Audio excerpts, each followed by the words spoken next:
Chers amis, Shuv Erev Tov ou Beshem Hashem Naaseh Venatzliach, nous sommes toujours lundi soir, 4 du mois d'août, mais déjà 11 du mois de Av, L'Chaim Tovim Shalom, pour ce shiur très spécial qu'on va développer ensemble sur un sujet d'actualité, mais basé sur des écrits bibliques.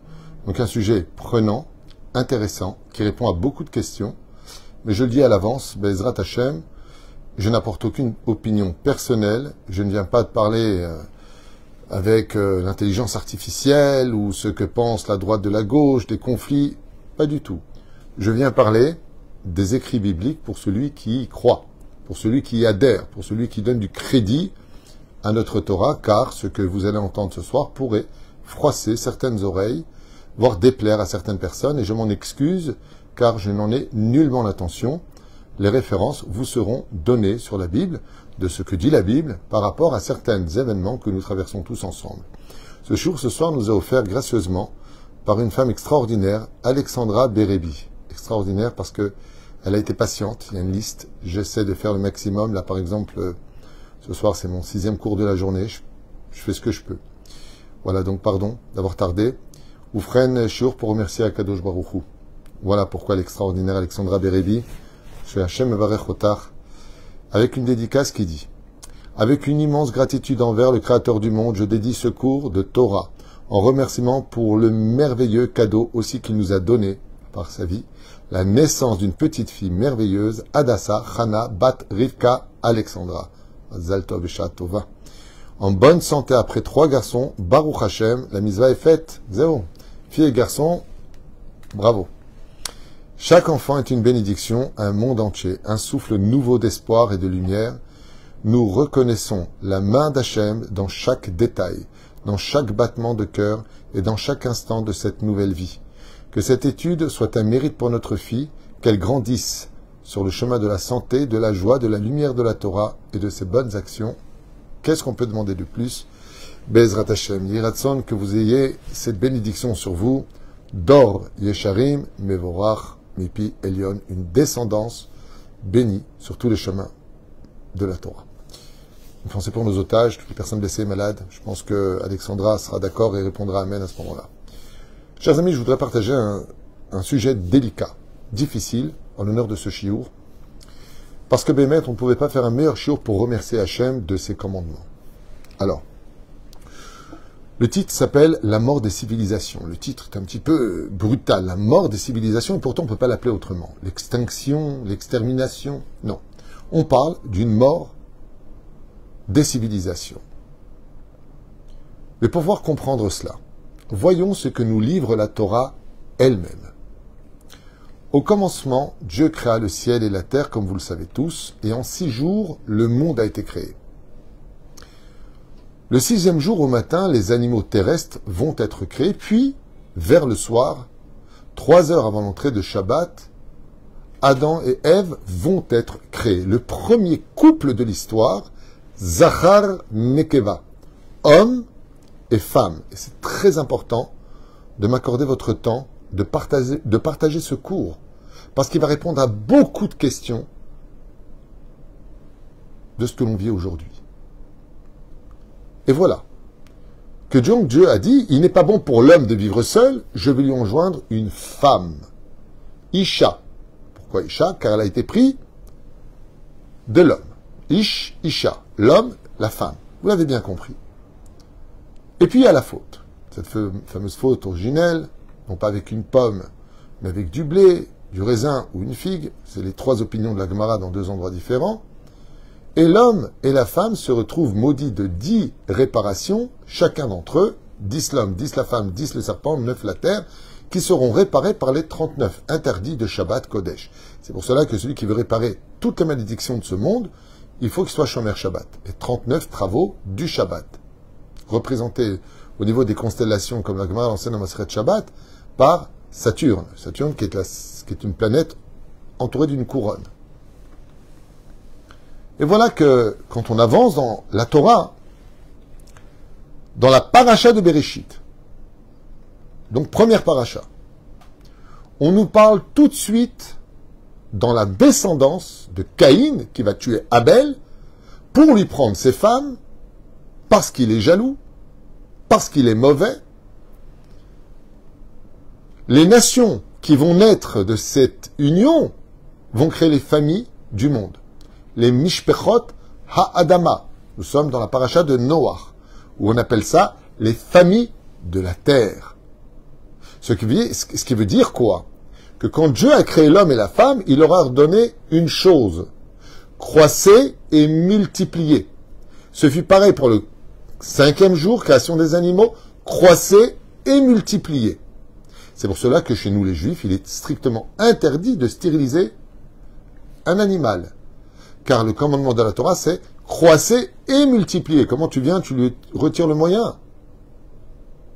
Ce que ça peut donner, c'est après des réincarnations.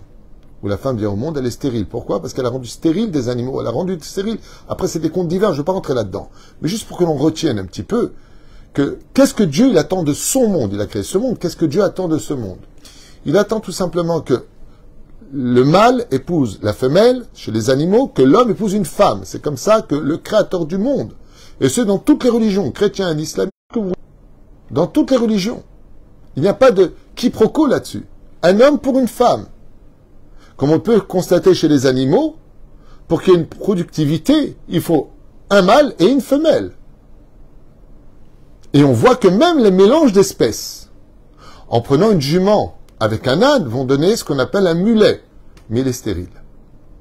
L'interdiction, c'est pas simplement de stériliser, chas shalom, les animaux. La Torah nous dit qu'on n'a pas le droit de mélanger les espèces, de créer de nouvelles espèces, car elles ne sont pas faites l'une pour l'autre. Tu vas créer quelque chose de trop différent et qui ne sera pas productif, qu'on appelle les kilaïm.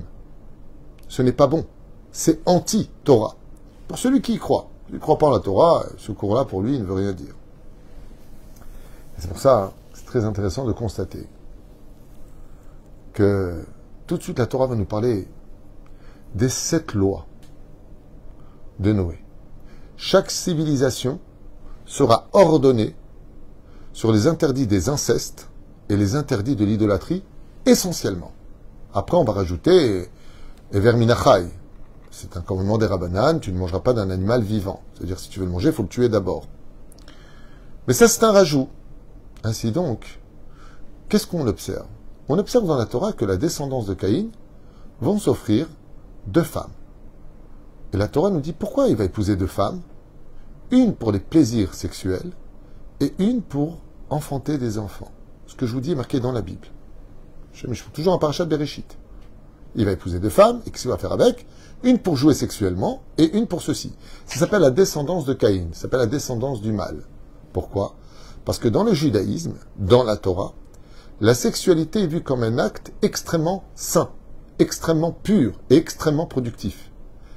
Même si la femme ne tombe pas enceinte, d'aimer sa femme, de lui donner du plaisir, c'est une mitzvah. C'est un commandement qu'on appelle en hébreu mitzvat ona. Donc chez nous, la dite sexualité, telle qu'elle est mal employée de nos jours, est un acte très important. On ne touche pas une femme avant le mariage, il faut qu'elle rentre vierge sous la choupa, il ne faut pas qu'elle déshonore la famille. Tout ça, c'est marqué dans la Torah, Parashat Kedoshim, dans le livre de Vaïkra. On y reviendra. Et puis voilà, que nous sommes dans la paracha de Noach, le fameux déluge. C'est pas une civilisation qui disparaît là-bas, c'est toutes les civilisations qui sont mises à mort par un décret divin. Pourquoi? Batim ale haaretz, comme c'est marqué là-bas, de vol, de viol, de mélange d'espèces. Et chacun disait, je fais ce que je veux. Au sage de nous dire, les hommes allaient avec les animaux avec les plantes allaient avec les hommes. Toutes les espèces se sont mélangées. Donc, il a fallu prendre des animaux qui soient encore Zachar et Nekeva. Et c'est Dieu lui-même qui les amènera jusque dans l'arche de Noé. Mais pourquoi ils ont été ensevelis sous les eaux bouillantes? Pourquoi un tel déluge dans lequel seuls les survivants dans l'arche de Noé resteront vivants? La Torah nous apprend parce qu'ils étaient débauchés. Ils étaient débauchés. C'est-à-dire, selon la Bible, sans vexer personne, une fois de plus, je m'en excuse, je dis ce que dit la Bible, les hommes avec les hommes, les femmes avec les femmes, l'homme prenait la femme mariée de l'autre, on ne savait plus qui était qui, tout le monde était ce qu'on appelle en hébreu mamzerim, c'est-à-dire bâtard. Quand quelqu'un appelait son père, on ne savait pas vraiment à qui on s'adressait. Nous allons avancer dans les civilisations, on voit extermination de toute l'humanité. Ce n'est pas des bombes atomiques qui s'abattent, c'est un déluge de feu bouillant, ce qu'on appelle de l'eau bouillante, qui vient envahir le globe de la Terre. La tour de Babel. La tour de Babel est immorale vis-à-vis de Dieu, mais entre les hommes, ils se respectent. Donc même s'ils se rebellent contre Dieu à travers cette tour de Babel, Dieu les laisse vivre, seulement ils ne se comprendront plus. Qu'est-ce que va faire Hachem? Il va démanteler la plus grande valeur de ce monde, les familles de la terre. Je m'explique. À cette époque-là, on va prendre le cas de la France, on va prendre le cas des États-Unis, de l'Angleterre, peu importe. Tous les pays, c'est marqué dans la Bible que Pout, par exemple, c'était son nom, il a créé le pays de Pout, l'Éthiopie. Mitzraïm, quand il s'est installé sur ce territoire, l'Égypte, il s'appelait, il a créé l'Égypte. Mais comment ça, il a créé l'Égypte? Avec sa femme, avec ses enfants, ce qui fait que la population égyptienne, c'était une famille. La population d'Angleterre, c'était une famille. La population à l'époque de Noé. Dans la Bible, c'est comme ça. Qu'est-ce que va faire Hachem, le créateur du monde, pour les punir d'avoir quitté les valeurs morales du créateur du monde, car ils sont tenus par les 7 lois de Noachi, les nations du monde ont 7 lois à respecter, ils sont devenus idolâtres. Étant donné qu'ils sont devenus idolâtres, Dieu va les démanteler, mais ils s'entendaient entre eux. Alors il va créer ce que l'on appelle le démantèlement, non pas de la parole, du langage, comme l'anglais, le français, le chinois et autres, mais les familles vont se mélanger, ce qui fait que les pays vont devenir cosmopolites, tout simplement. Et c'est pour ça qu'on nous dit qu'ils ne comprenaient pas l'autre. Ça veut dire que le chinois qui vivait en Chine entendait un anglais, qui parlait un français, qui parlait un hongrois, qui parlait un allemand. On ne comprenait plus rien. Alors qu'avant cet événement-là, tout le monde parlait la même langue dans son pays, car les langues ont été créées avant la tour de Babel, comme c'est marqué d'ordre chronologique dans la Torah. Mais Akadosh Baruch Hu, il les a quand même gardés dans une civilisation parce qu'ils avaient plus de paix entre eux, ils vivaient en paix entre eux. Même s'ils fâchaient Dieu de par leur conduite inacceptable d'idolâtrie. Puis voilà. Dans la paracha de Vayera, toujours dans le livre de Bereshit, nous tombons sur une nouvelle situation, une nouvelle structure où des anges vont détruire 5 villes, dont les plus connues sont Sodome et Gomorrhe. Sodome et Gomorrhe, chez nous les Juifs, tel qu'on l'explique, contrairement à une personne qui prétend étudier la Bible, chacun a sa vision des choses, mais en tout cas, nous, ça fait 3500 ans qu'on l'a reçu, nous, et qu'on l'étudie, nous. Sodome donnera plus loin le mot sodomie. Et là-bas, nos sages nous disent, comme il propose d'ailleurs sa fille, ils n'en veulent pas, ils veulent les garçons. C'est une ville qui est considérée, Sodome, comme étant débauchée. Pourquoi? Car là-bas, il n'y avait plus la notion de famille, il y avait la notion de sexualité libérée, le libertinage.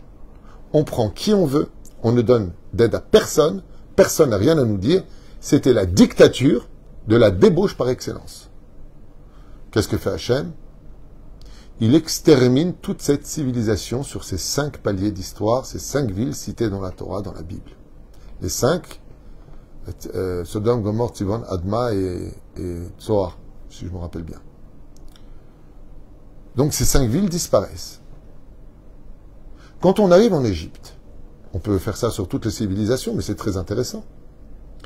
En Égypte, qu'est-ce qui se passe? À la 10e plaie d'Égypte, la plaie des Bechorot, Makat Bechorot, la plaie des aînés, dans le texte de la Torah, on se rend compte qu'il se passe quelque chose d'anormal. Il n'y avait pas une seule maison, il n'y avait pas un mort. Quoi, tu veux dire que dans toutes les maisons égyptiennes si nombreuses, il y avait tout le temps des garçons au premier, il n'y avait pas des filles. Les filles n'étaient pas concernées par la mort des premiers-nés. Les Chachamim nous disent, parce qu'en réalité, ils étaient tous débauchés. C'est-à-dire que chaque père de famille a découvert que son premier, deuxième et troisième fils venaient de pères différents. De là, les sages nous expliquent qu'étant donné qu'ils n'avaient pas respecté les lois de la famille et qu'ils étaient rentrés dans un monde incestueux, alors Dieu les a détruits. La civilisation impérialiste de l'Égypte si puissante s'est totalement effondrée. Et vous ne retournerez plus en Égypte. Quand on arrive vis-à-vis des Juifs, voilà que nous arrivons vers la terre d'Israël, et qu'est-ce qu'on y découvre dans plusieurs références? Et je vous en donne une. à la fin de la paracha de Kedoshim. Même en français, vous pouvez regarder, livre des Lévitiques, paracha de Kedoshim. L'Éternel s'adressa au peuple d'Israël et lui dit, « Je te donne la terre de Canaan, aujourd'hui Israël, là où vivent ces 7 peuplades, que je ferai fuir de devant toi, car elles se sont dénudées et débauchées de devant moi. » Une fois de plus, dans la Bible et la Torah, donc si vous préférez, nous constatons que dès qu'il y a le pirouk, l'explosion familiale, qu'il n'y a plus d'enfants qui sont faits, qu'il n'y a pas un homme pour une femme, qu'il y a des mélanges d'espèces et autres, c'est-à-dire que tout est n'importe quoi, à partir de ce moment-là, eh bien, les espèces, c'est pas interdit. Un Chinois peut épouser une personne de couleur, noir, blanc, vert, c'est pas important, c'est pas de ça que je parle, hein, bien sûr. C'est pas interdit. Non, ce qui est interdit, c'est de tout mélanger, c'est-à-dire défaire la moralité des familles. C'est pour ça que ce que nous attendons de la rédemption de la fin des temps, c'est l'esprit de famille, un peu, je dirais, d'une certaine façon, comme ici le dit Alexandra Bérébi, en disant, Baruch Hashem, notre famille a reçu Adassa, Hana, Bat Rivka, Alexandra. Hashem Evarechota. Papa, maman. Papa, maman, qu'on appelle Chochma et Bina dans la Kabbale. Ainsi donc, pourquoi Dieu nous donne la terre d'Eretz Israël? Parce que les nations qui y vivaient, non seulement ne respectaient pas cette loi de Noé, mais étaient totalement débauchées, ce qu'on appelle Shtufazima pour l'Égypte. Shtufazima, c'est-à-dire imbibés de débauche. Donc Dieu les a exterminés. Il a mis un terme. Car l'Égypte d'aujourd'hui n'est pas l'Égypte d'avant. Et pourquoi il nous donne la terre des peuples? Pas parce il s'ennuie, parce qu'il nous dit, parce que c'est pas compliqué.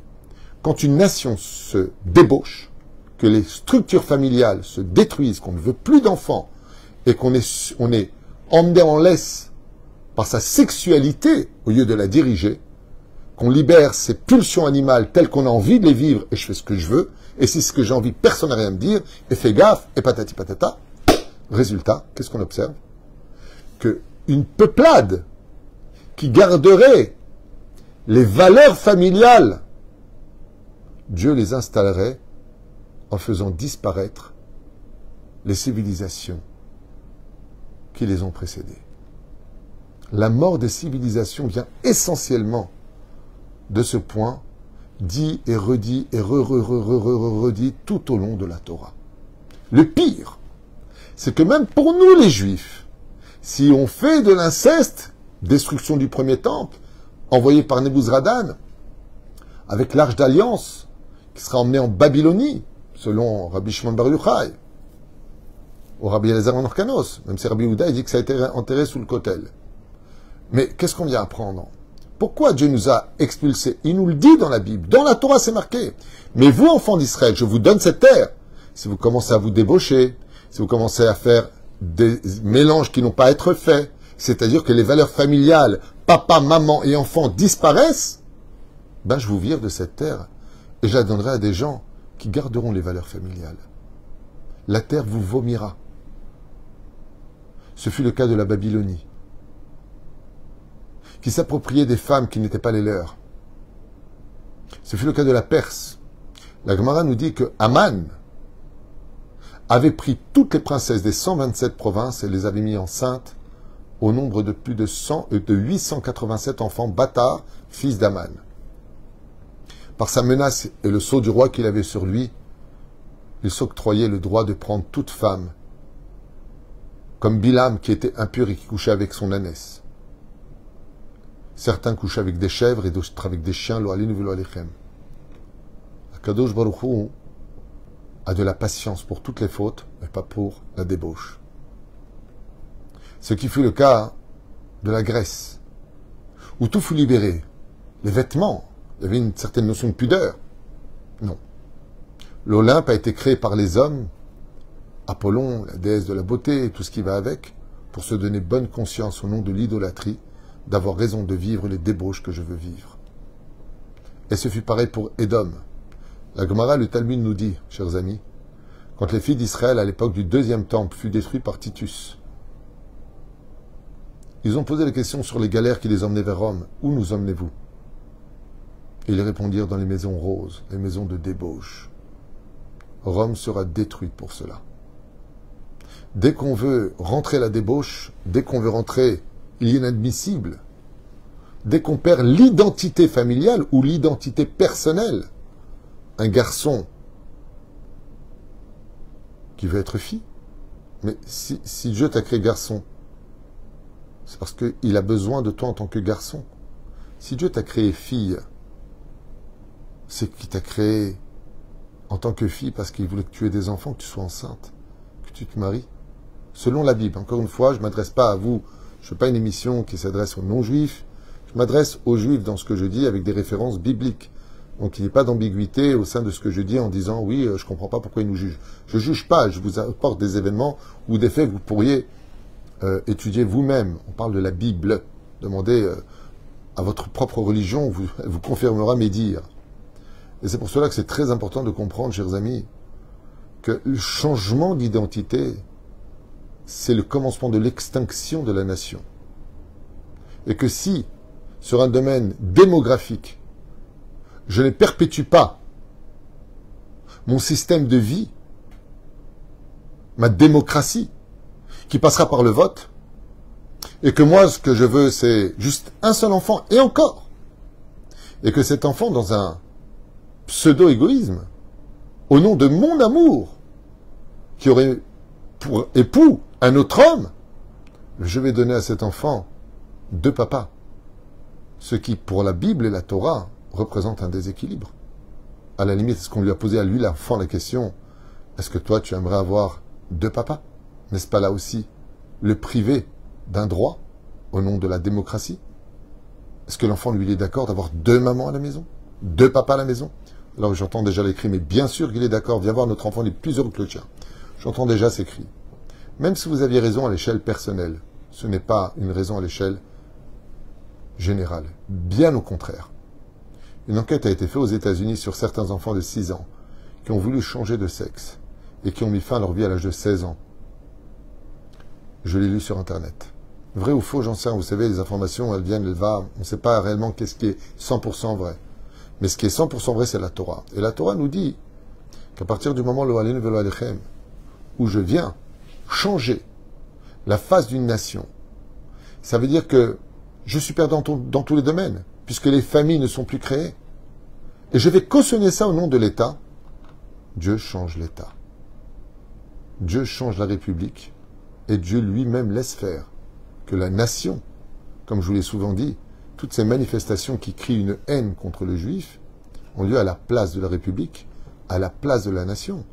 Mais c'est pas du lieu qu'on parle, c'est un jeu de mots, à la place de la République, à la place de la nation européenne, qui est en train de mourir, qu'elle le veuille ou pas, par une guerre civile d'un lendemain soudain, ou tout simplement par la guerre des matrices.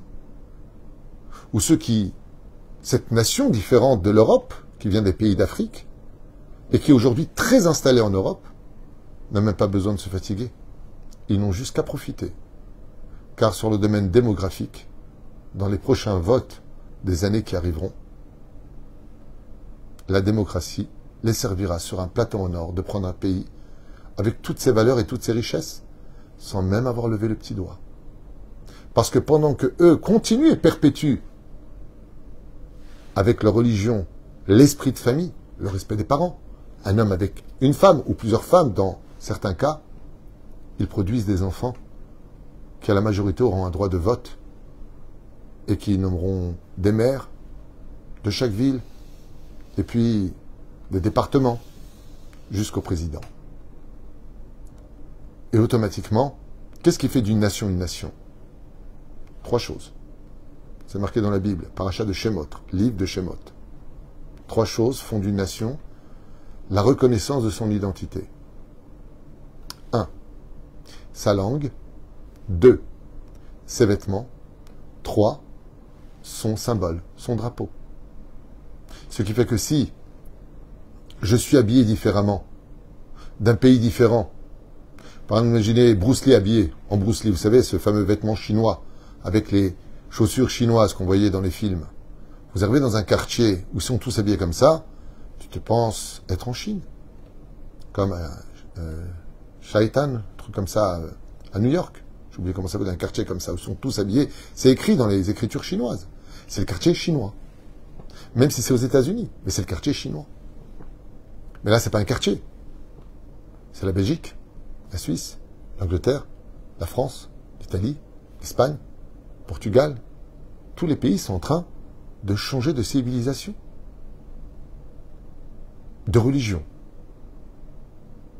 Une histoire qui meurt. Une nation et une civilisation qui étaient beaucoup plus en arrière que ceux de l'Europe, mais qui ont gardé les valeurs familiales. Malgré le fait qu'il y a aussi certainement des débauches, j'en sais rien. Mais en tout cas, papa, maman, enfant. Croissez, multipliez, ou mille ou et arrête. Et vous remplirez le ciel et la terre, les animaux du ciel, les poissons de l'océan, les hommes sur terre, avec cette notion de, en hébreu, Abba, Ve'ima, papa et maman. Si vous observez bien tout ce qui a eu lieu ici, c'est le premier volet. Le deuxième volet, je finirai avec ça pour ce cours si important et qui répond à tellement de choses aujourd'hui. Pourquoi Dieu laisse faire ça? Pourquoi l'Europe est en train de mourir? Ben, ça y répond dans la Bible. Ça y répond. Il n'y a plus d'enfants, donc au niveau quantitatif, c'est mort avec le temps. Donc il n'y a même pas besoin de se battre. L'Europe est vouée à devenir musulmane, qu'on le veuille ou pas. C'est comme si tu dis 2 et 2, ben, ça fait 4. Une question de démographie. Allons voter, il y a des votes, nouveau président, tatati tatata. C'est pour ça d'ailleurs que certaines personnes qui appartiennent encore à d'autres religions, de la civilisation du pays, de son origine, avec toute son histoire, cherchent justement des électeurs majoritaires de l'autre côté. Mais la deuxième chose qu'ils ont perdu aussi, c'est que, ça c'est le premier volet sur le domaine historique. Mais depuis la naissance de la nation juive, qui elle par contre a beaucoup gardé les valeurs, même s'il y a aussi chez nous quelques personnes débauchées, c'est certain. On n'est pas parfait non plus. En tant que nation, on est parfaite. Au niveau individuel, on peut trouver des personnes très imparfaites. Et ainsi donc, c'est pour ça que la Teshuvah existe pour nous. Il existe un deuxième point qui font disparaître les civilisations. C'est celui qui s'en prend à Israël. L'Égypte s'en est pris à Israël. Elle est tombée. La Babylonie s'en est pris à Israël.